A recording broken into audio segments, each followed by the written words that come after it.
Pues la profesora Natalia Angélica Camacho Torres es antropóloga social de pregrado y máster en estudios sociales de la Universidad del Rosario en Bogotá, Colombia, y máster en antropología física y forense en la Universidad de Granada, en Granada, España. Granada, tierra soñada por mí, como dice la canción Natalia, Ay, bellísima. así es. Una Entonces tierra soñada. es candidata a doctorado en biomedicina en la línea de antropología física y forense y también de la Universidad de Granada. Entonces, sin más dilación, Natalia, te cedo no solo los derechos de pantalla, sino el podio y cuando quieras puedes comenzar. Ay, muchas gracias. Bueno, pues para mí es un placer poder compartir con ustedes en este espacio. Aquí pues les dejo mi nombre, también mi correo, así que si después de esta presentación quieren escribirme, quedan con preguntas, quieren que les aconseje, no sé, alguna película, documental al respecto, quedo abierta, pueden hacerlo. Y bueno, como lo comentaba ya la profesora Elvira, pues la idea de hoy es conversar un poco sobre Colombia, sobre el conflicto armado que había en Colombia, la historia un poco de las FARC, que es esta guerrilla tan reconocida y tan famosa de mi país, pero también hablar, conectarlo un poco con memoria, cómo hacemos ese proceso de memoria, ¿verdad? Que es tan complicado. Esta es un reto porque vamos a hablar de alrededor de 60 años de violencia, de conflicto en un país que es muy grande y que tiene tantas diferencias, tantas divisiones geográficas, culturales, económicas, o sea, es muy diverso en todo sentido. Entonces, trataré de hacer mi mejor esfuerzo por mostrarles un panorama muy holístico, pero también quedo abierta, me pueden interrumpir cuando deseen, si quieren también dar opiniones, entonces también quedo muy abierta a eso. Bueno, ¿por qué la profesora Elvira decide invitarme a mí a que hablemos de esto? No solamente porque soy colombiana, sino porque mi interés por la antropología, tanto social como forense, no es gratuita y ha estado muy conectada justamente con ese contexto que ha tenido que vivir Colombia y que claramente he vivido yo como colombiana. Debo ser clara en el sentido en que yo no he sido una víctima directa del conflicto armado. Sin embargo, todos en este país hemos sido víctimas, nos hemos visto de una u otra manera, pues como enredados en todo este proceso, incluso al momento de salir a otro país, muchas veces nos conectan con ese contexto que ha tenido que vivir Colombia. Entonces, bueno, decidí finalmente centrarme en el campo forense, como un campo también muy social, principalmente porque quería contribuir a la problemática de responder qué pasa con las personas que han desaparecido en Colombia. ¿Dónde están?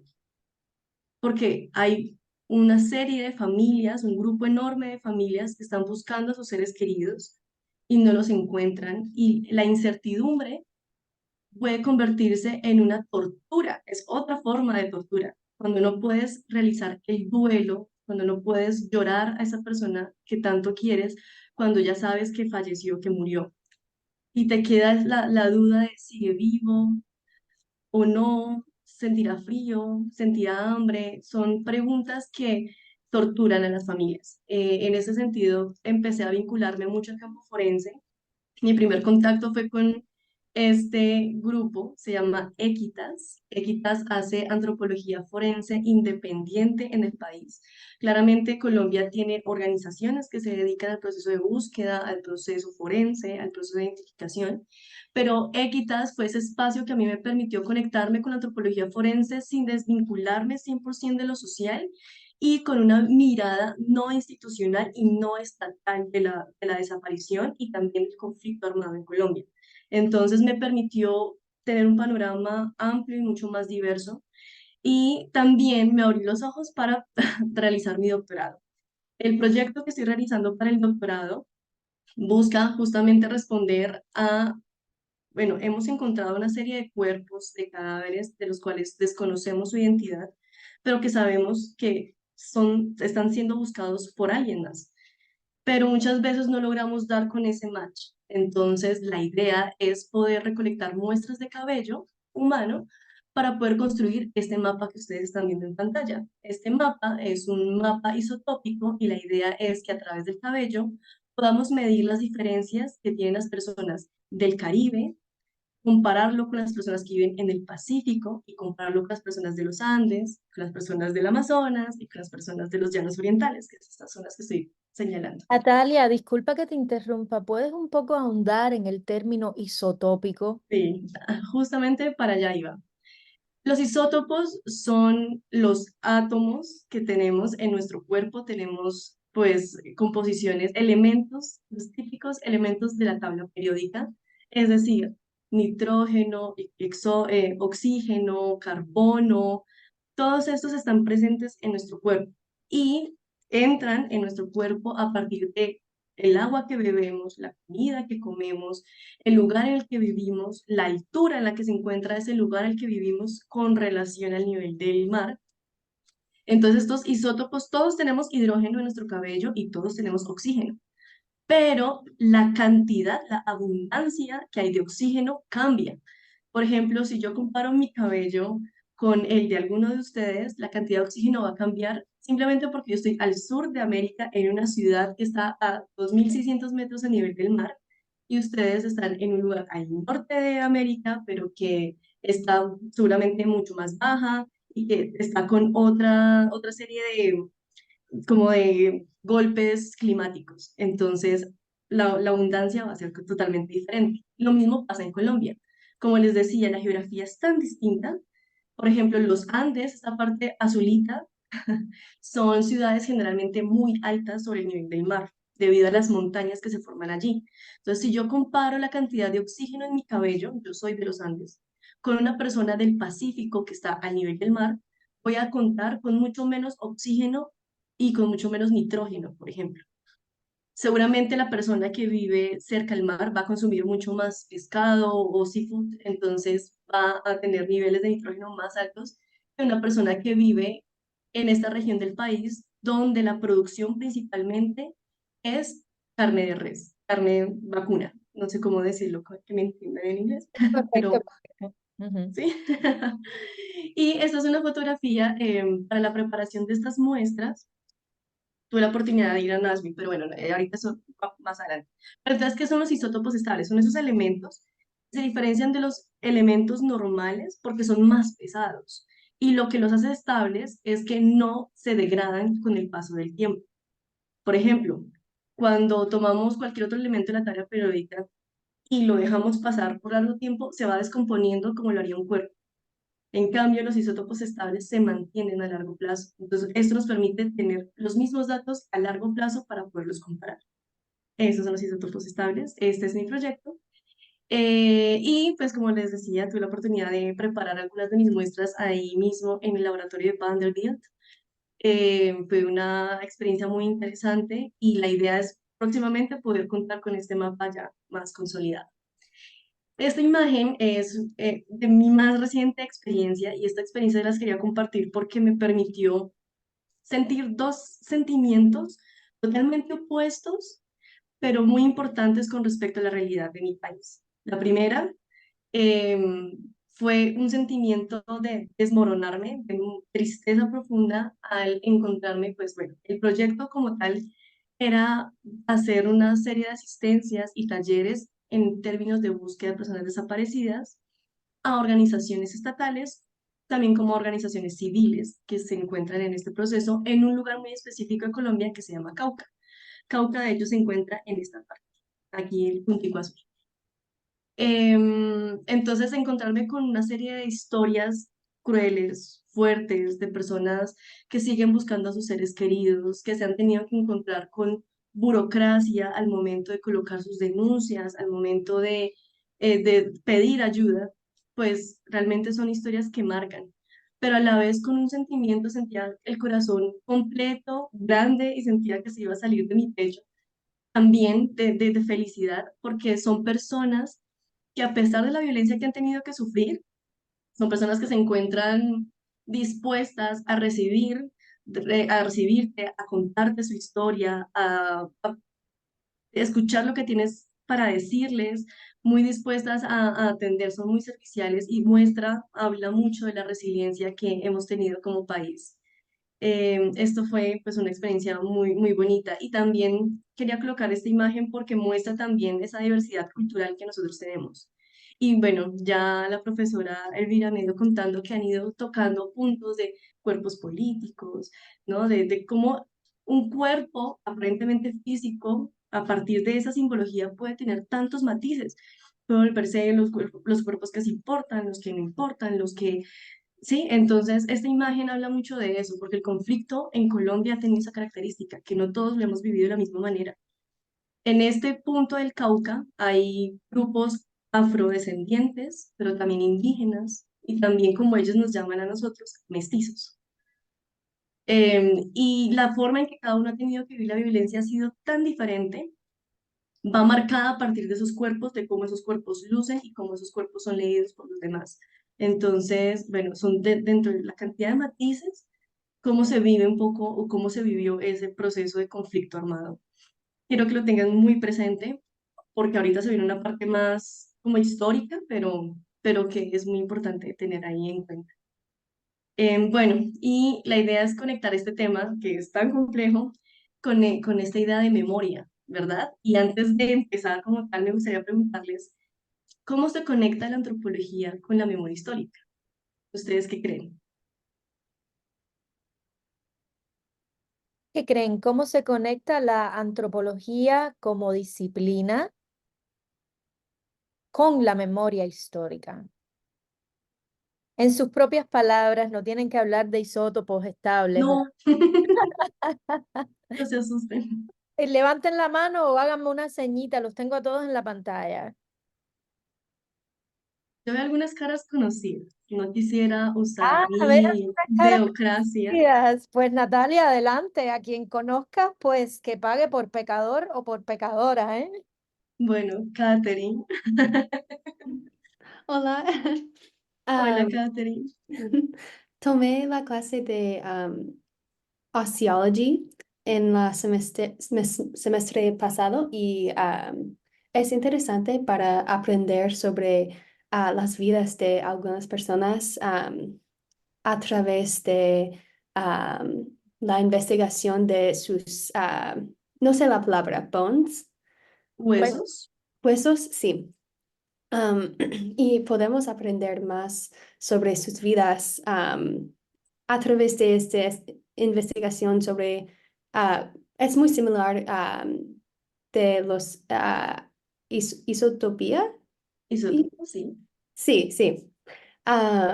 Y esta definición de la antropología biológica y podemos usar esta información para construir una idea sobre las vidas de ellos. Sí. De excelente, acuerdo gracias, contigo. Catherine. Rachel está también levantando la mano. Rachel, cuando gustes. Pienso que la antropología histórica puede revelar un poco sobre la manera en que estamos viviendo hoy, porque puede cambiar nuestra perspectiva sobre nuestros cuerpos y también nuestras culturales y prácticas específicas. Excelente.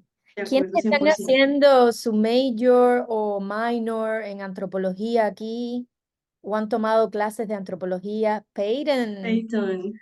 Peyton, ahorita te toca preguntas si estás en el campo, ¿ok? Sí, ¿verdad? Sí. Peyton, ¿puedes hablarle a la profesora Natalia un poco de lo que estás estudiando? Sí, estoy estudiando los estudios de comunicación y también antropología, pero desde una perspectiva de política, y sociopolíticas. Entonces, yo estudio mucha de la historia y de gobiernos y sistemas políticos, por tiempo. Entonces, es interesante esa presentación. Es Excelente. muy interesante, es un tema muy bonito. Excelente.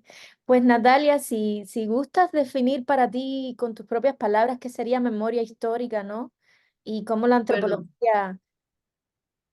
De acuerdo, 100%. Bueno, pues justamente por eso traía estas preguntas, para poder entre todos construir esta idea de qué es memoria, ¿no? Entonces, bueno, memoria es ese proceso que hacemos colectivamente. Bueno, memoria solita puede ser individual, la forma en la que yo recuerdo, ¿no?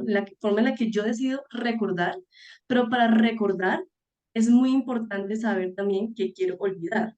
No puedo contener todo en mi disco duro y tengo que, la forma en la que recuerdo me va a mí a conectar con ciertos sentimientos, con algunos buenos, otros más negativos, pero cuando hablamos ya de memoria histórica, memoria colectiva, estamos hablando de esa manera en la que como conjunto de individuos vamos a realizar una serie de procesos para ver dentro de nuestra historia qué queremos recordar y cómo lo queremos recordar y por qué es importante recordarlo. En el caso colombiano, ha sido importante para poder entender por qué estamos en el momento actual en el que estamos, política, económicamente, socialmente, en todos los aspectos. Entonces, actualmente somos una sociedad polarizada, principalmente por ideas políticas. ¿Pero por qué? Entonces, cuando empezamos a mirar como conjunto cuál ha sido nuestra historia, empezamos a darnos cuenta que hay unas heridas, que hay unas brechas. Entonces, seleccionamos cuáles son esas representaciones más fuertes de esas heridas. ¿Para qué? Para poder decir, esto pasó, esto está doliendo, y necesita ser curado. Entonces ahí se realizan ya una serie de procedimientos para decir, bueno, ¿cómo vamos a recordarlo? A través de un monumento, vamos a realizar un informe que cuente la verdad. ¿Y la verdad de quiénes? Porque la verdad también es muy política. Está la verdad de quienes pueden contar la verdad y de quienes han sido callados en su verdad. Entonces la memoria histórica busca resaltar esas voces de los que no han podido tener voz, cómo ellos han recordado, y por eso la imagen anterior de cómo somos tan diversos culturalmente, porque es que mi verdad es muy diferente, mi memoria también es muy diferente a la memoria que han vivido las personas afrodescendientes, a las personas indígenas, a las personas con menos recursos económicos que yo. Entonces es un proceso largo, es un proceso colectivo principalmente que nos permite pensar cómo vamos a recordar, y recordar se vuelve importante en la medida que me permite tener verdad. Esta verdad se vuelve importante en la medida en que podemos sanar y no volver a recaer en esas heridas, no volver a cometer la misma herida. ¿Cómo se conecta con la antropología forense? Ahí Elizabeth Catherine, perdón, nos dio unas ideas muy ciertas, y es que al momento de no saber dónde está el paradero de un ser querido, es una herida que no cierra y es una verdad que está latente. Entonces la antropología forense contribuye, en mi parecer, sí contribuye mucho a esa verdad de qué fue lo que pasó, porque a pesar de que la persona haya fallecido, a través de sus huesos va a contarnos la historia de lo que sucedió, cómo murió, dónde fue encontrado, a manos de quién murió. Entonces son historias que permiten construir verdad. Sí, tipos de Aquí heridas, es una, por ejemplo, también si tiene una fractura craneana o de la tibia, ¿no? El tipo de lesión que tuvo también. Así es, esos tipos de lesiones, o sea, los grupos armados han tratado de desaparecer personas para que no cuenten lo que sucedió, pero sus cuerpos gritan, los cuerpos que han sido encontrados gritan. Y el trabajo del antropólogo forense es sentarse a hablar con ellos y traducir esa verdad a las personas que no pueden escuchar. Aquí quería, pues también, quisiera hacerlos hablar porque ahorita voy a hablar yo y ya, no quiero aburrirlos. Pero entonces, ¿qué saben? ¿Qué han escuchado? ¿Qué ideas tienen con respecto al conflicto en Colombia? Ellos leyeron un pequeño artículo con vistas a la clase. Puntos quizás del artículo que le hayan llamado la atención. También pueden hacerle una pregunta a la profesora Natalia a partir de su lectura de algún elemento que les haya llamado la atención. Sí, por favor, Ethan. Sí, me parece que es un conflicto dividido más o menos en líneas de am, raciales, de clase, de geografía, y en todas partes los insurgentes son, son luchando o están luchando para cambiar el sistema que ha am, que les ha marginalizado para, para cientos de años. De acuerdo. Me gusta mucho tu participación, Ethan, porque en efecto es un punto importante lo que acabas de mencionar. Y acá pues empiezo yo un poco con esta historia, este inicio, porque si podemos marcar un inicio es complicado, pero generalmente cuando empezamos a hablar del conflicto, empezamos a hablar de la década de los 40. Pero es lo que tú dices, hay una serie de grupos, todos diferentes, con necesidades diferentes, que apuntan a tener los mismos derechos humanos. No más, no menos.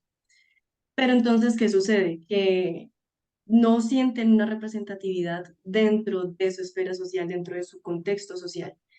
Y a partir de ahí se crean una serie de desacuerdos y una serie de disgustos, ¿no? Entonces empiezan a crearse una serie de grupos que buscan decir, hey, yo estoy aquí y no me estoy sintiendo representado por usted como gobierno o usted como sociedad. Y yo planteo mi postura. Entonces, un poco es lo que ha ido pasando en Colombia. La década de los 20 se crean dos partidos y esto es lindo porque aquí se conecta un poquito, se me hace semejante un poquito a la historia en Estados Unidos, con esta polarización partidista, ¿no? Los que son más liberales y están más de acuerdo con ideas más nuevas, que están más a favor de clases menos favorecidas, y están los conservadores, aquellos que están más de acuerdo o apoyan más intereses económicos y políticos más privados, más de unas clases con cierto poder dentro del país. Entonces se quedan estos dos partidos, los conservadores, que son los azules, y los liberales, que van a estar representados como los rojos. Son un poco los, en teoría, eran vistos como los más de izquierda, pero no es tan cierto. Entonces se crean estas dos. Cuando se crean estas dos, empieza a verse una división total del país a causa de sus ideologías políticas. Entonces los que están de acuerdo con los conservadores empiezan a tener tal rabia, se vuelve un fanatismo con aquellos que no comparten sus ideas, que empiezan a desatarse una serie de conflictos. Empieza a haber una serie de guerras civiles e incluso se empiezan a dar asesinatos entre civiles por el hecho de que no pertenecen a su propia ideación política. Esto es terrible, empieza a darse unas brechas de desigualdad muy grandes en el país. Y además, lo que mencionaba, grupos que no se sienten representados ni como conservadores ni como liberales, y que se sienten volando. No sé, entonces, ¿quién me representa a mí en mis derechos y en mis necesidades como colombiano? Esto empieza a generar muchos problemas en cuanto a quién debe poseer la tierra, en cuanto a quién debe producirla, a quienes ganan el dinero de esa producción, a quienes tienen acceso a la educación, a quienes no. Eh, y dentro de esta pelea política surge, hay un momento, un punto histórico muy importante, y es cuando dentro del Partido Liberal sale un candidato, que es el que vemos en pantalla, que se llama Jorge Eliezer Gaitán. Él es el candidato del Partido Liberal para el periodo del 48 en Colombia para ser presidente. Es una pelea en ver quién gana la presidencia, liberales o conservadores. Entonces, pero sí, o sea, es 100% liberal o 100% conservador ese periodo de gobierno del país. No hay otro, no hay brechas, no hay matices, no hay diálogos. Entonces llega este hombre y empieza a haber una conexión de él con el pueblo. Empieza el pueblo a sentirse representado. Primero porque conecta con lo que él dice. Segundo, porque sabe traducir lo que el pueblo necesita y sabe además traducir lo que el gobierno apunta a palabras básicas que el pueblo puede entender. Entonces logra conectar con ellos de una manera. Y aquí les quise dejar justamente una de sus frases y es: nosotros no decimos que el hombre debe ser un esclavo de la economía, decimos que la economía debe estar al servicio del hombre. Entonces empieza a verse un candidato que por fin quiere representar al pueblo, que de verdad está acorde con las necesidades que éste tiene. Y esto empieza a llamar mucho la atención, pero claro, Esto en una guerra bipartidista no es bueno. Y lo que pasa a continuación es que se da el Bogotazo. Y el Bogotazo es el asesinato de Jorge Eliezer Gaitán por la rabia que suscitó en los conservadores. Entonces lo asesinan en el centro de Bogotá. Se llama el Bogotazo porque después, en el momento en que asesinan a Jorge Eliezer, la ciudad estalla. Se vuelven locos todos, empiezan a quemar almacenes, a saquearlos, dañan el sistema público, empiezan a incendiar todo lo que sea propiedad privada, pero esto no sucede solamente en Bogotá. Se llama Bogotazo porque fue el lugar como el epicentro, pero el Bogotazo se vive a nivel nacional. Empiezan a suceder esto mismo en otras ciudades, en otras regiones del país. Entonces, bueno, es muy importante porque, claro, dentro de este periodo de guerra, este periodo de violencia, Jorge Eliezer además había hecho una marcha que se llama la Marcha del Silencio, justamente en febrero. A él lo asesinan el 9 de abril del 48. Y el 7 de febrero de ese mismo año llamó para que hicieran una huelga de silencio, se llama la Marcha del Silencio, para protestar contra la violencia. Y la acogida fue enorme. Entonces, claro, desata una serie de guerras, de rabia, marca un hito total en la historia y a partir de ahí se empiezan a generar otros grupos. O sea, a partir de aquí ya habían grupos guerrilleros, sí, ya los había, pero a partir de aquí es que se empiezan a ver los grupos guerrilleros más reconocidos y que se encuentran activos hasta el día de hoy en el territorio colombiano, y entre esos las FARC, pero ya vamos a ir un poco viendo más hacia allá. Listo, entonces ocurre esto y llega la necesidad de llegar a un acuerdo. O sea, nos estábamos matando como país mutuamente.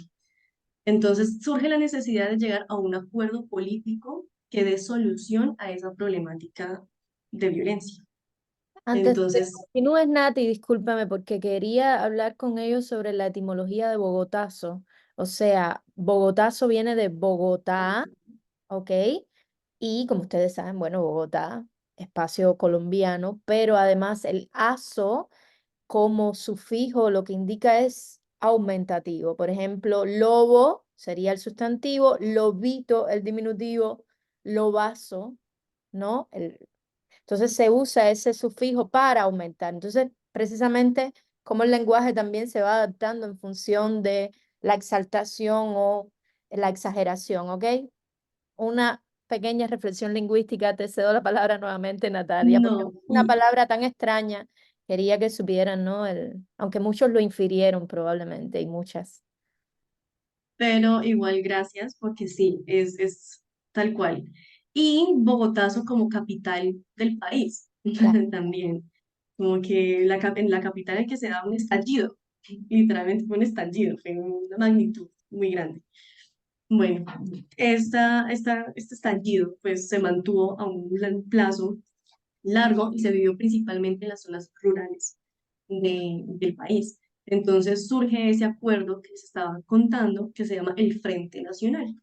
El Frente Nacional lo que propone es, hey, mire, nos estamos matando, entonces más bien lleguemos a un acuerdo en el que usted tiene la administración del gobierno por 4 años, usted termina su periodo y luego sigo yo, o otros 4 años, después usted y después yo.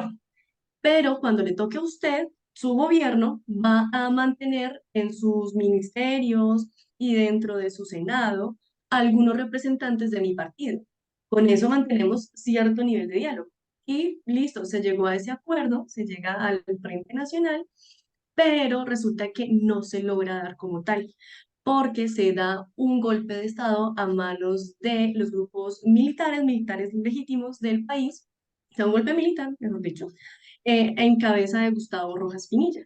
Y él decide tomarse el poder. Entonces, bueno, empieza a darse un nuevo periodo, el periodo de la dictadura. Esta dictadura es muy diferente a la dictadura que ustedes de casualidad han escuchado de Argentina, de Chile, de otros lugares, de otros países latinoamericanos. Esta es un poco más, entre comillas, tranquila, pero pues fue una dictadura, fue un golpe militar que se tomó un periodo de 8 años. Entonces, bueno, pues surge esto. Ahí se empieza como a ver ya una problemática de, hey, se rompió un acuerdo Ya habíamos llegado a que íbamos a alternarnos la forma en que vamos a administrar el país, pero no se está cumpliendo. Este señor, a manos de los conservadores, llega a tomarse el poder y pues yo no me estoy sintiendo representado en esta parte, no estoy de acuerdo con esto. Entonces ahí ya surgen, ahí sí, las guerrillas que se encuentran actualmente hoy.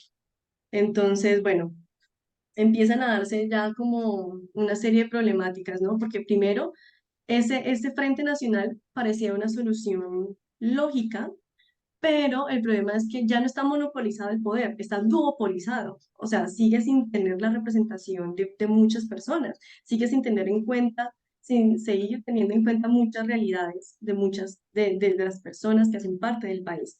Y eso, pues, bueno, desata en esa problemática. No todos fueron rosas. Hubo algunas, emergen estas guerrillas, y además se acentúa mucho más ese conflicto en Colombia. Entonces aquí quería mostrarles un poco cuáles son esas guerrillas. Hubo más grupos, claro, pero estos son los cuatro principales que existieron. Principalmente las FARC, que es la que un poco es el núcleo de la conversación de nuestro día de hoy. Y esta se crea en 1964 y surge justamente como esa respuesta de izquierda, de no me estoy sintiendo representado y voy a luchar por las necesidades de aquellas personas que no están siendo escuchadas. En teoría, la teoría del surgimiento de estas guerrillas es ayudar, favorecer a aquellos que no han sido escuchados.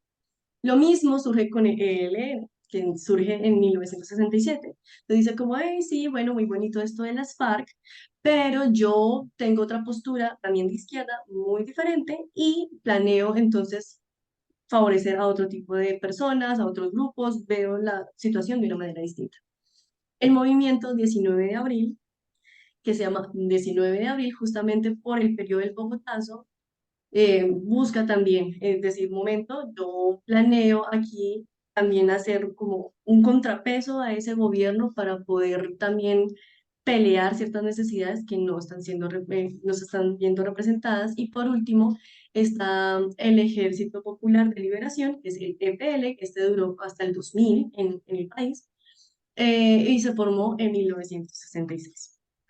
Entonces están estas cuatro guerrillas y esas cuatro guerrillas empiezan a hacer ese contrapeso, pero ese contrapeso no lo viven directamente los partidos políticos y las cabezas de los partidos políticos, no. Por el contrario, lo hace la fuerza pública, que son los militares, la policía, todos estos grupos legales que están para proteger al país en caso de, o sea, para proteger la soberanía del país frente a otros países, pero que no estaban preparados para responder a una guerra interna. Entonces ahí se crea como ese problema. Pero entonces esto acentúa tanto la violencia en el país que llega un punto en que surge una ley, que es la ley que ven aquí, que es la ley 48 del 68, en el que dice que, vale, hay tanta violencia que usted como persona necesita defenderse. Entonces lo que da es pie a que las personas privatizadas, a darle pie a que sí, las personas privatizadas civiles puedan responder a esa violencia y se puedan armar. Entonces empiezan a surgir una serie de grupos de personas, de civiles, que quieren proteger su finca, que quieren proteger su producción agrícola, y se unen y se arman y empiezan a formar grupos, otro grupo armado que se llama y se le conoce como el paramilitarismo. Dentro de los grupos paramilitares eran tantos, estaban tan divididos, pero llegó un momento en el que se unen y crean este grupo que ven aquí, que es el de las Autodefensas Unidas de Colombia. Y este grupo va a ser muy importante porque ahora vamos a tener tres epicentros de desacuerdo: las guerrillas, los paramilitares y la fuerza pública, en el que todos están luchando contra todos y en el que claramente la población civil queda en la mitad. Llegamos a tener incluso periodos en el que en una ciudad podía estar en un periodo los paramilitares, luego irse y luego llegar la guerrilla, y la guerrilla tomar represalias contra las personas que viven en esa ciudad por haber ayudado, entre comillas, a los paramilitares o por haberlos dejado quedar en ese territorio. Y luego se iba la guerrilla, llegaban los militares y decían como, hey, ustedes están colaborando con los disidentes, con la izquierda. Entonces también había como un ajusticiamiento por parte de ellos. Entonces se volvió un punto en que desató una serie de desplazamiento forzado, de reclutamiento forzado también, porque claro, ¿cómo van a funcionar estos grupos guerrilleros y paramilitares si no tienen personal para poder combatir?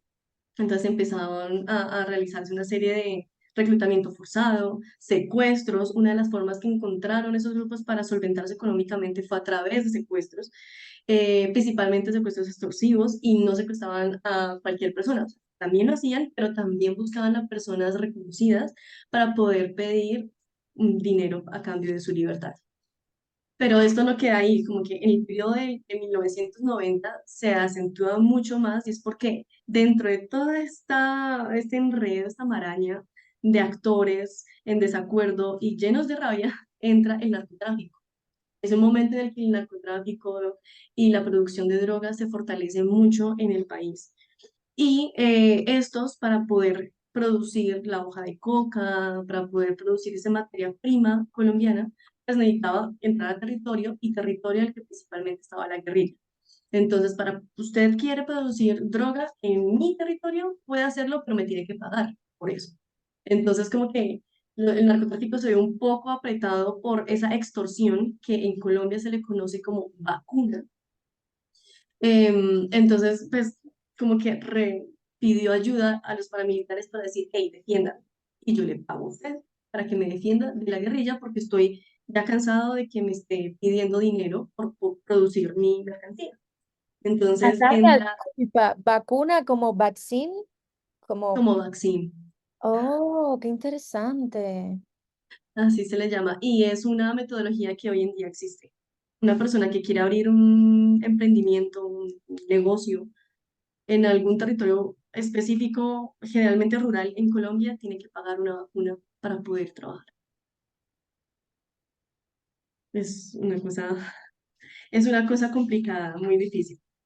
Pero bueno, retomando, esto va dejando cierto número de víctimas. Entonces, imagínense, para ese momento se contaban con alrededor de 40.787 combatientes y civiles como personas halladas sin vida dentro de este conflicto.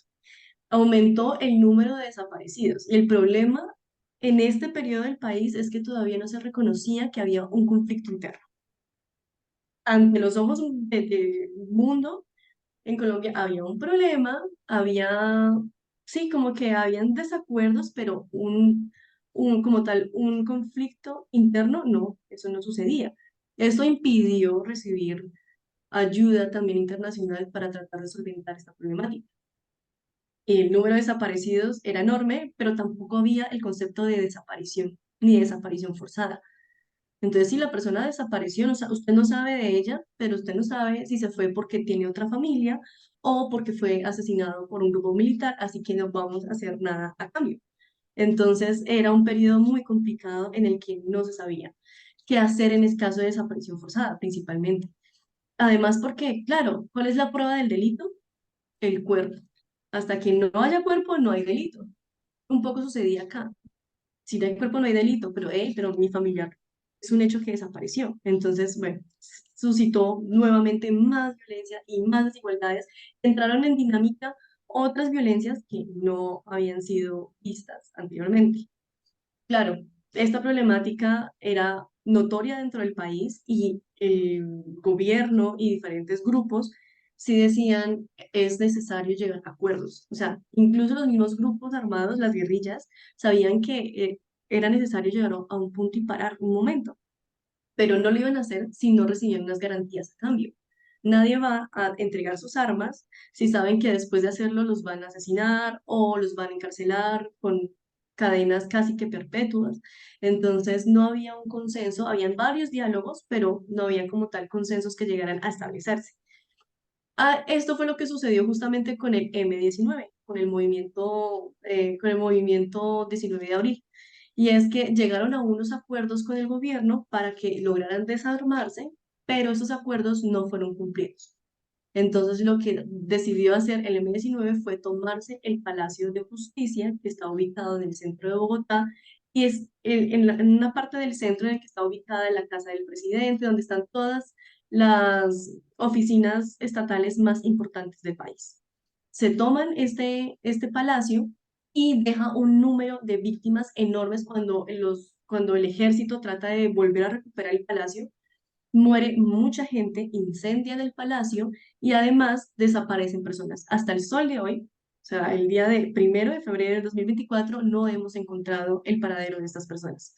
Esto marcó también muy fuerte, eso sucede en el 85, en 1985, en septiembre, y marca el 6 de noviembre, perdón, y deja una huella muy importante. ¿Por qué? Porque no solamente incrementa el número de víctimas, la forma de realizar violencia, sino que además deja esa sensación de desconfianza de no vamos a llegar nunca a un acuerdo porque cada acuerdo que se va a realizar se va a incumplir. Finalmente, después de esto, se desmoviliza el M-19, ellos entregan sus armas, el grupo desaparece, pero quedan latentes los otros grupos. Entonces, bueno, dicen, listo, ya acabamos con el M-19, pero nos quedan más grupos, entre esos las FARC, que es el más conocido, el que más ha sonado a nivel mundial con respecto al conflicto interno colombiano.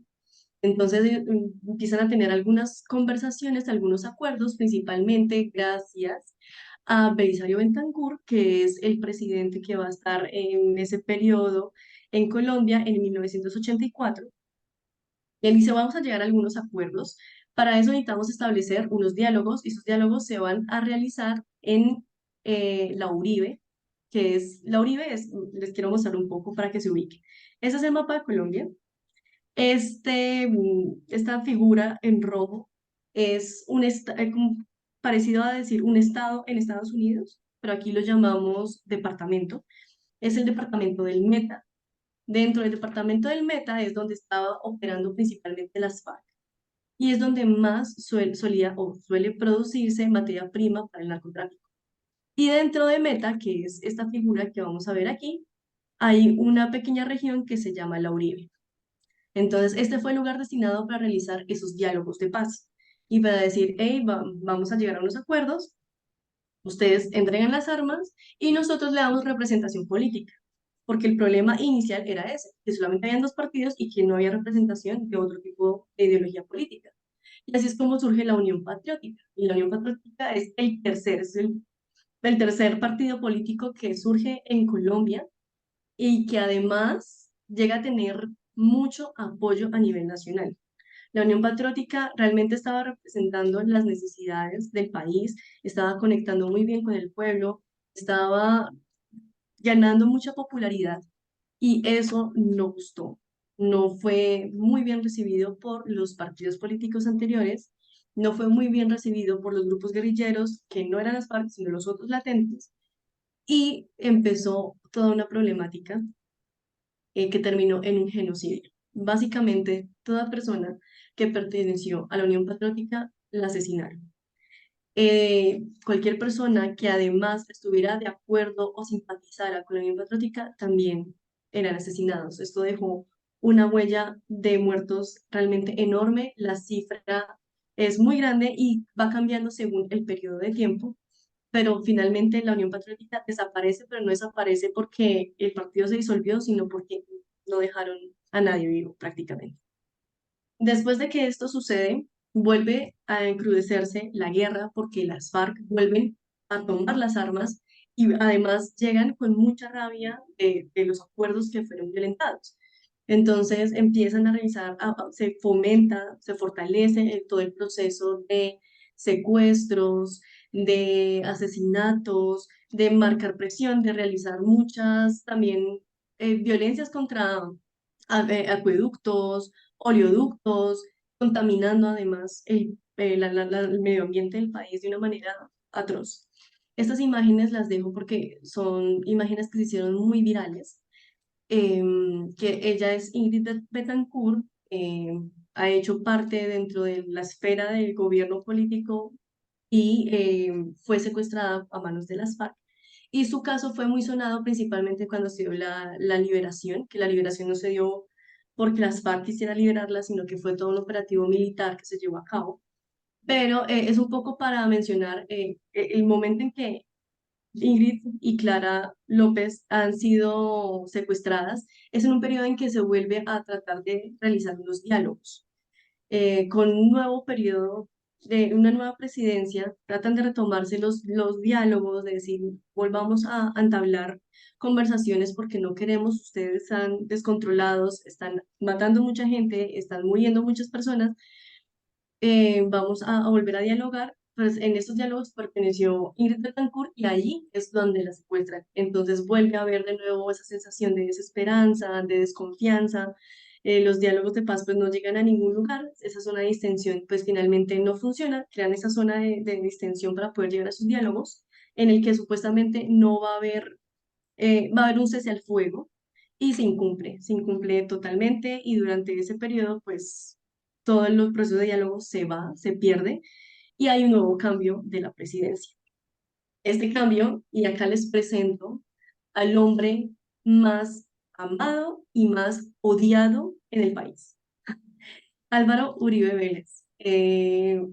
Toma la presidencia en el 2002, justo después de que los diálogos se rompen con las FARC.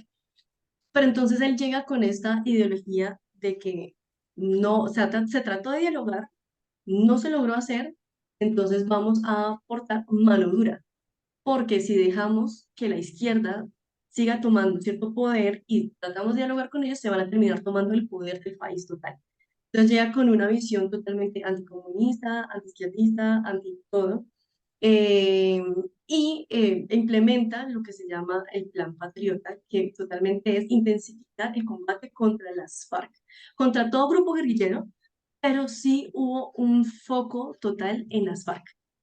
En los que lo aman, porque este señor es de amores y de odios, dicen que realmente hizo cosas muy buenas por el país y que en efecto logró debilitar tanto las tropas de las FARC. El número de personas que hacían parte de las tropas al inicio del 2022 era alrededor de 18.000 personas y para finales de su periodo llegó a 8.000 personas. Entonces sí, debilitó ¿de qué manera? Pues usando la fuerza pública para combatir contra estos. Entonces dicen que sí hizo algo bueno. Ahora, ¿qué pasó? Que si bien sí logró debilitar las tropas para tratar de acabar con el grupo armado, en medio se tergiversaron un poco sus órdenes y llegó a dar órdenes de quiero bajas, bajas, es decir, las personas que mueren dentro de un combate. Quiero resultados, quiero números amplios, cifras grandes de personas que han muerto en combate porque esa es la manera que tenemos de mostrar que estamos cumpliéndole al país. ¿Y cómo tenían para cumplir con esas cifras? Pues los militares, principalmente el ejército, dentro de las tres fuerzas públicas que tenemos, cuatro si contamos la policía, que es ejército de tierra, la armada o marina y la fuerza aérea. El ejército es el que más se enfrenta con los grupos armados, guerrilleros principalmente. Entonces, pues empezaron los grupos militares a asesinar personas civiles, principalmente de zonas rurales, principalmente de escasos recursos, principalmente afrodescendientes e indígenas, porque en teoría son cuerpos que no importan. ¿Quién los va a buscar? Y si buscan, ¿quién los va a escuchar? Nadie. Entonces es más fácil presentarlos como bajas porque nadie se va a dar cuenta que estas personas no eran guerrilleros realmente. Entonces este hombre llega así con esta idea de que en Colombia no existe un conflicto armado, sino que es una amenaza terrorista, hay que ir contra ella y entonces se desata lo que se ha conocido como los falsos positivos, que el término conceptual, el término real debería ser ejecuciones extrajudiciales. Entonces Álvaro Uribe da la orden de presentar bajas, los comandantes del ejército empiezan a decir, listo, vamos a dar más dinero si usted muestra bajas en combate, vamos a darles vacaciones, vamos a darles una serie de garantías, de como de regalos, premios, si usted mata gente, mata gente. No importa si son guerrilleros, si no lo son. Entonces, esto dejó una huella terrible. La primera imagen de mi presentación, no la presenté, ahorita me puedo volver un momento a ella, es una exposición que se realizó de memoria histórica justamente sobre un grupo de madres que son conocidas como las Madres de Soacha. Soacha es un pueblo muy pegadito a Bogotá y de allí desaparecieron un grupo de chicos que se los llevaron a otra región del país con mentiras de trabajo para asesinarlos y presentarlos como bajas. Cuando no volvieron a sus casas, sus madres empezaron a buscarlos, se encontraron ellas mismas y generaron el grupo que se llama el Grupo Madres de Soacha.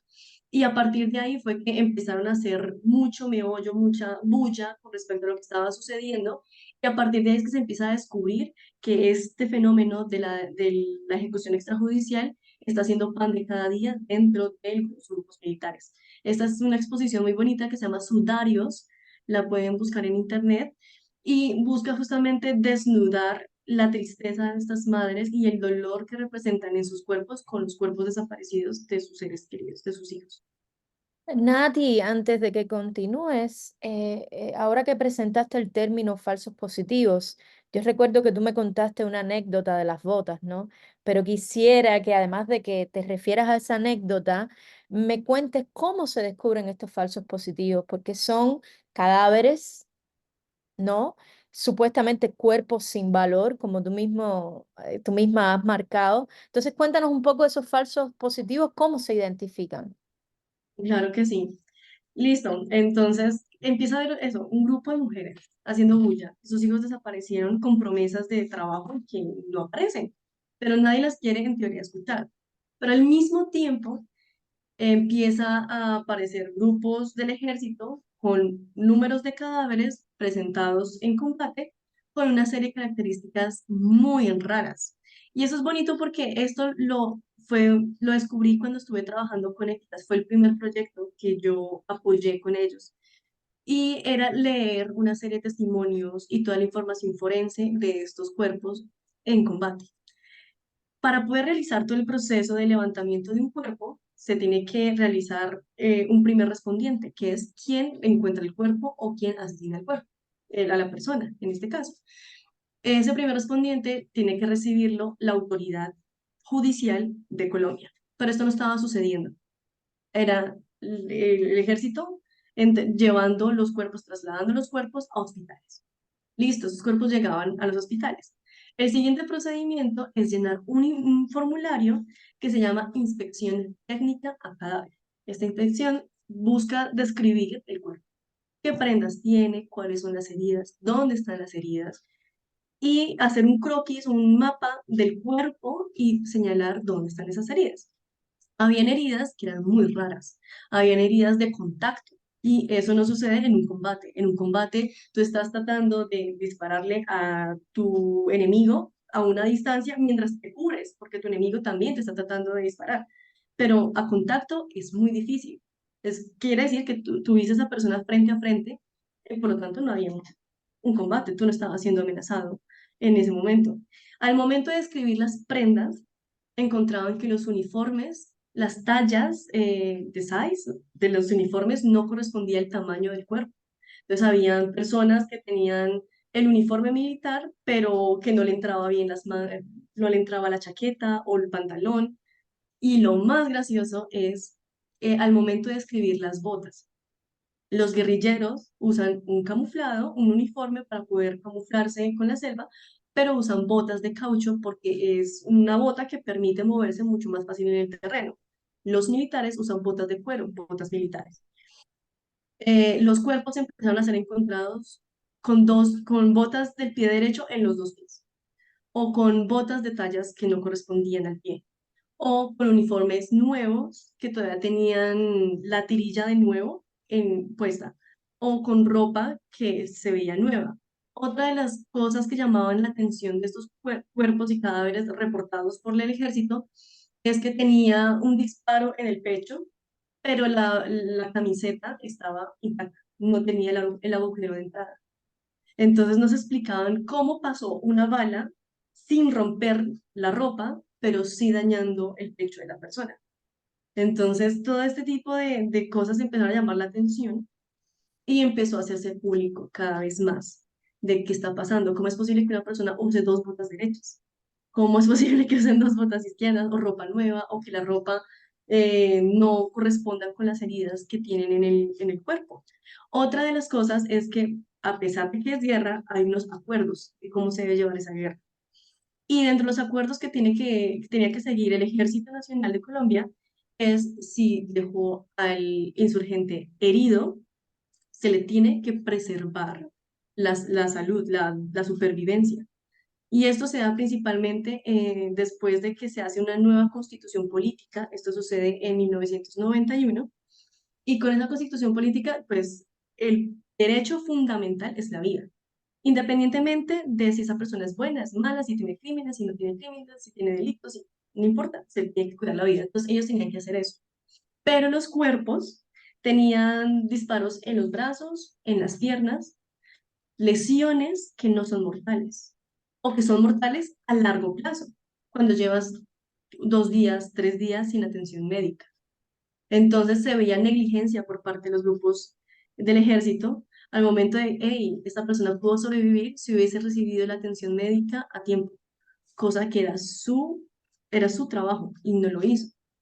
Entonces muchas personas murieron desangradas porque el objetivo era mostrar bajas, era mostrar cifras de que sí se estaba cumpliendo.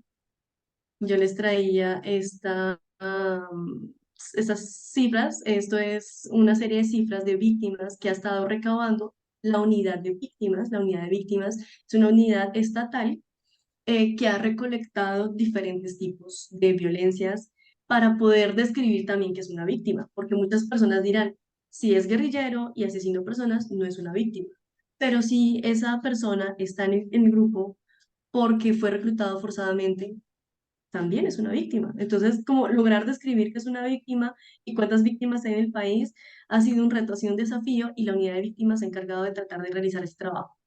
En total, de víctimas de conflicto armado presenta esta cifra, que son reconocidas dentro del país, tienen su división por género, su división también por pertenencia étnica, porque como les decía, no es lo mismo vivir la violencia siendo afrodescendiente o indígena que no siéndolo.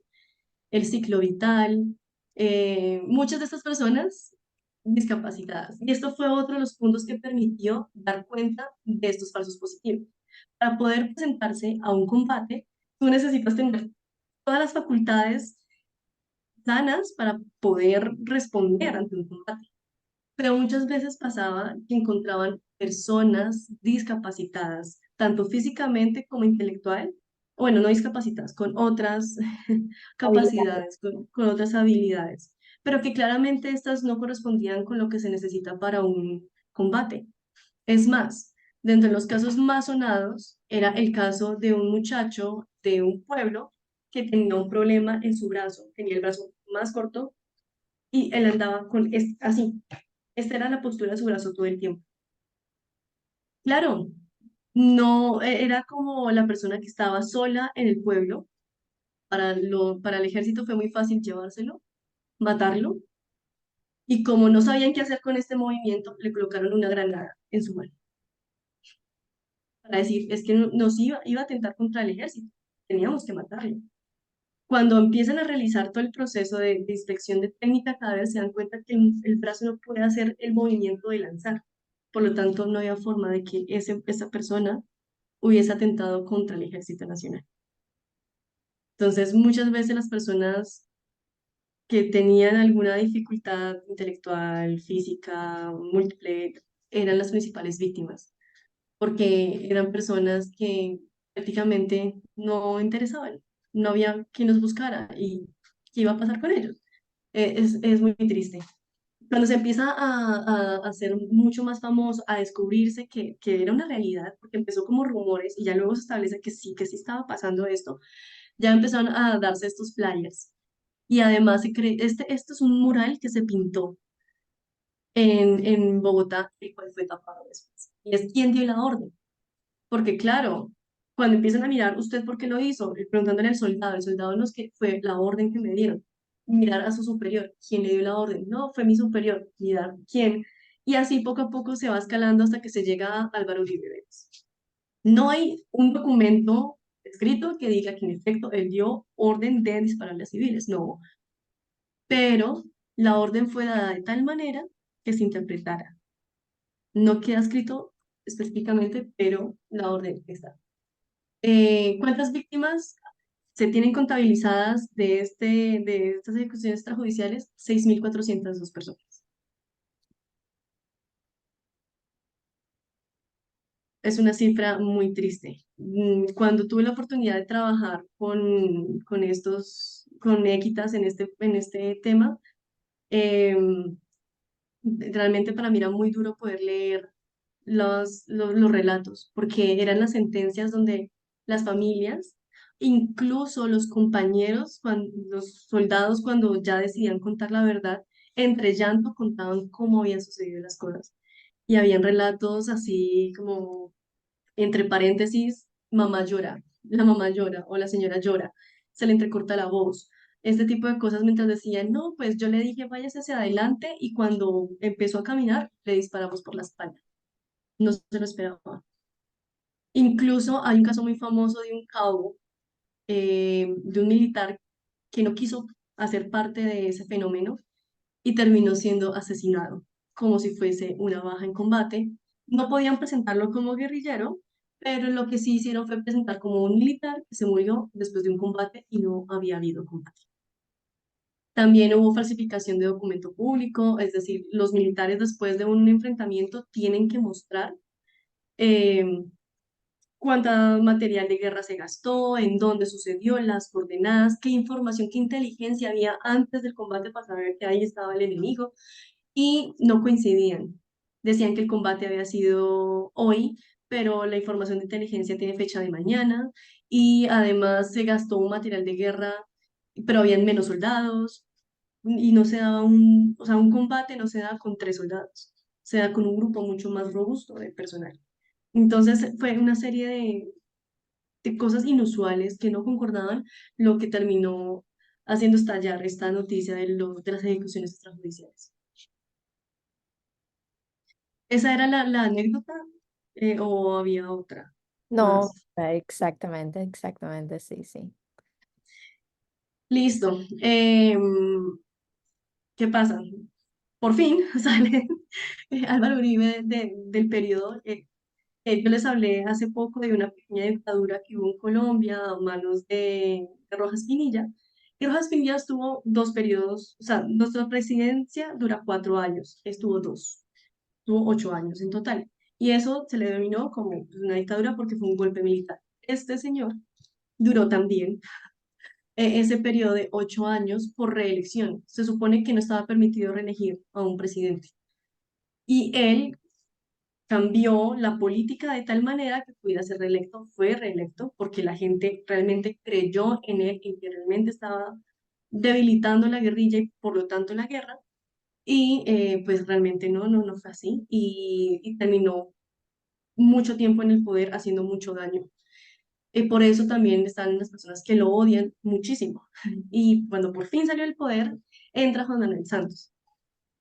Mucha gente no tenía mucha esperanza en este señor, porque era muy allegado a Álvaro Uribe Vélez. De hecho, está un poco enlodado en todo este tema de las ejecuciones extrajudiciales porque él era el jefe del Ministerio de Defensa. En teoría, él sabía todo lo que estaba sucediendo. A sus manos llegan todos los informes de guerra y de combate y él es el encargado de darle la información al presidente para decir, estamos cumpliendo. Entonces, esto marcó y está un poco enlodado con eso, pero cuando él llega con una mentalidad completamente diferente y se distancia muchísimo de Álvaro Uribe y inician los diálogos de paz. Entonces, él viene con una idea de, no, sí, hay que reconocer un conflicto. Ya no podemos tapar el sol con un dedo. Hay un conflicto en Colombia. A nivel nacional se tiene que saber que esto está sucediendo. A nivel internacional, perdón, y ya lo saben. Entonces empieza a realizarse una serie de procesos para entrar a diálogos, ya con la experiencia que se tuvo con la Uribe, en que las zonas de distensión no funcionaron, en que además se secuestraron a las personas involucradas en el proceso de diálogo, en todos los aprendizajes que se habían tenido de los diálogos anteriores, deciden que el lugar de esos acuerdos no puede ser ahí mismo en Colombia y deciden que va a ser La Habana, en Cuba. Entonces se realiza todo el proceso, se llega como a unos acuerdos, estos acuerdos son entre comillas socializados para la sociedad, no todos deciden leer estos diálogos y hay muchos miedos, ¿no? Entonces dicen, vamos a perdonar a los guerrilleros que asesinaron a personas, o sea, yo no voy a dejar que mi vecino, que es un asesino, viva al lado de mis hijos. Entonces yo no estoy de acuerdo con que entreguen las armas y vivan como personas normales. No, no estoy de acuerdo. Y bajo ese miedo se empieza a fomentar como una idea de no queremos los acuerdos de paz. Para que los acuerdos de paz pudieran ser implementados, se tenía que hacer votación.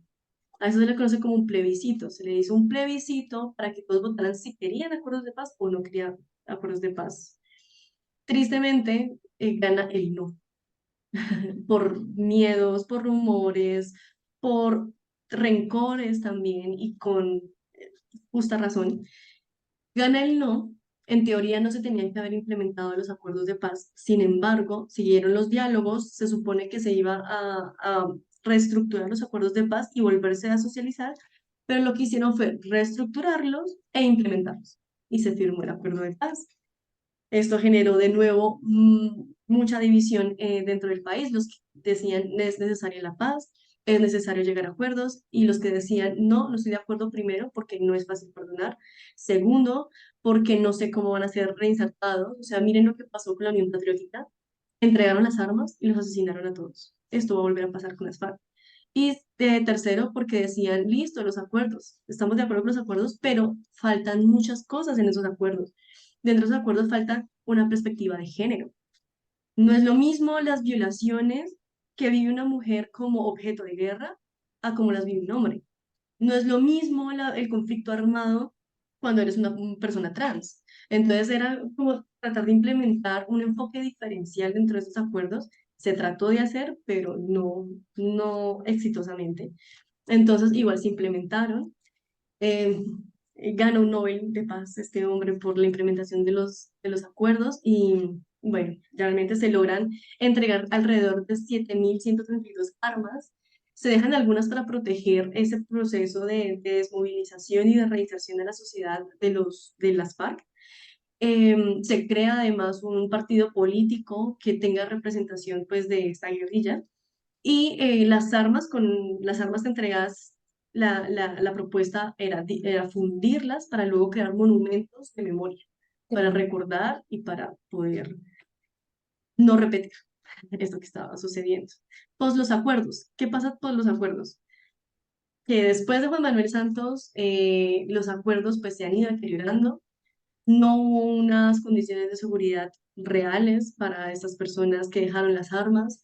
Los procesos de acceso a tierras y de reparación a víctimas ha sido muy lento. Las víctimas no se sienten reparadas y no hay una forma concreta de repararlas. No hay una forma concreta de hacer memoria. Y pues el proceso de reincorporación ha sufrido una serie de desafíos. Ha habido personas que las han matado porque saben que fueron parte de las guerrillas. Hay personas a las que no les han dado otro empleo porque saben que fueron parte de la guerrilla. Y hay personas que han logrado surgir con mucha dificultad, pero que cargan con este estigma de usted fue guerrillero, y hay otras personas que dicen yo no aprendí a hacer nada en la vida más que cargar un arma, y se han generado una nueva dinámica que ha sido las disidencias tanto de las FARC como de otras guerrillas. Y pues finalmente no se encuentra con una infraestructura ni la capacidad operativa para poder realizar la búsqueda de todos los desaparecidos. Y bueno, ya un poco cerrando porque se nos acabó todo el tiempo, y es pues esto, ¿qué es la memoria histórica? ¿Qué ha permitido la memoria histórica en todo este proceso con las FARC, con la guerrilla y con el conflicto? Sí ha permitido crear un relato de lo que nos sucedió desde diversas voces. Ha habido muchas iniciativas artísticas y de muchas otras formas para poder realizar esa memoria, pero aún así no se ha logrado llegar a una memoria que realmente nos represente a todos y que realmente permita reparar a las víctimas en todo sentido, y esto ha desencadenado finalmente en nuevas violencias. Y quería cerrar con esta imagen que es ahora casi visto como un monumento, y es una estatua de la iglesia de Bojayá, y así es como quedó esa estatua después de que una pipeta estalló en una iglesia donde estaban refugiando todo el pueblo de Bojayá cuando había un combate entre paramilitares y guerrilla en ese lugar. Y falleció mucha gente y ha sido una de las masacres más conocidas del país. Guau, Muchas gracias. ¿cómo quedó mutilado? Quedó mutilado. Es increíble. Natalia, muchísimas gracias por esta explicación tan comprensiva, tan profunda. Yo creo que ellas y ellos van a tener muchísimas preguntas para ti. Desafortunadamente nos quedan 2 minutos solo para recibir una pregunta. Yo voy a compartir esta presentación de la profesora Natalia en Brightspace. Allí tienen su contacto, por favor, diríjanse a ella y vamos a recibir una pregunta. Si tienen una pregunta, por favor, tenemos tiempo para hacerla. Mientras se anima, bueno, Isa. Isa Adler, ajá. Hola, muchas gracias por hablar con nosotros hoy. Mi pregunta tiene que ver con el concepto de la memoria histórica y con cuán comprensiva tiene que ser la explicación de la historia para realmente entenderla. Obviamente, recién tuvimos como un crash course estilo de lo que han sido años de conflicto de los dos lados, donde no hay un lado que sea, o sea, perfecto o que tenga toda la razón, pero cuando hablas de la percepción social de cuál lado tiene la razón históricamente o quién ha hecho menos daño o lo más para la gente, me parece que hay como una desconexión entre cuánto ha pasado y cuánto la persona, no sea normal, ¿sabes? Sin recursos necesariamente para aprender tanto, entienda. Ujú. Excelente pregunta. Esto de la memoria histórica ha sido un desafío en muchos sentidos por lo que tú dices. O sea, ha ido evolucionando y ha ido escalando. Al momento de aprender a hacer memoria, de entender memoria, pues Colombia partió en ceros y su principal método fue ver qué habían hecho otros países que también habían estado en conflicto y tratar de apropiarse de esas formas de hacer memoria al país. Entonces fue un poco como, bueno, a Uganda le funcionó esto, vamos a copiarnos esta forma de hacer memoria, que claramente no corresponde con el contexto colombiano. Entonces, a partir de ahí se dio una memoria, pero una memoria que es lo que tú dices, está marcada en un contexto periódico, cronológico específico, que no estaba muy relacionado con lo que las personas y los grupos sociales de acá estaban viviendo. Pero ha sido un proceso de constante aprender, de ver, listo, esto no está funcionando, vamos a buscar otras formas de hacer memoria, vamos a hablar directamente con las víctimas.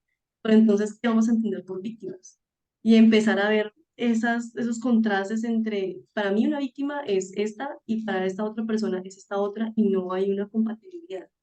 Entonces, como tratar de realizar ese proceso de educación, como de preparación y entrenamiento de decir, hey, que para ti víctima sea esto y no esto, no quiere decir que esta persona sea víctima, y como tratar de realizar ese diálogo, de poder realizar esa conexión.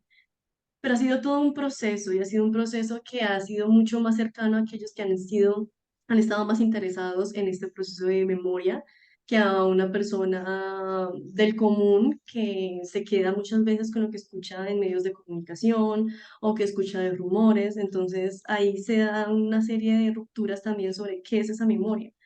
Para muchos dicen, ah, no, claro, vamos a fundir las armas y vamos a crear una estatua de la paz. Y a mí eso en qué me repara como víctima. Entonces empiezan a darse una serie de matices. La forma de hacer memoria en Colombia ha tenido que recurrir a todas las herramientas habidas y por haber sobre cómo se puede hacer memoria, un poco para tratar de responder a las necesidades de cada tipo de víctima, cada tipo de grupo que ha sido afectado y vulnerado. Natalia, muchísimas gracias, Isa. Muchas gracias por tu pregunta.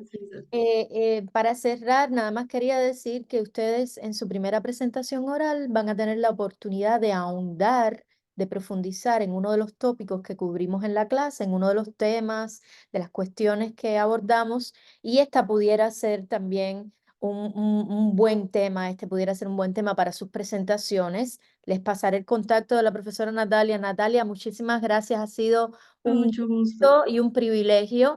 Entonces, muchísimas gracias a todos y a todas también por su presencia y nos vemos entonces en la clase del martes.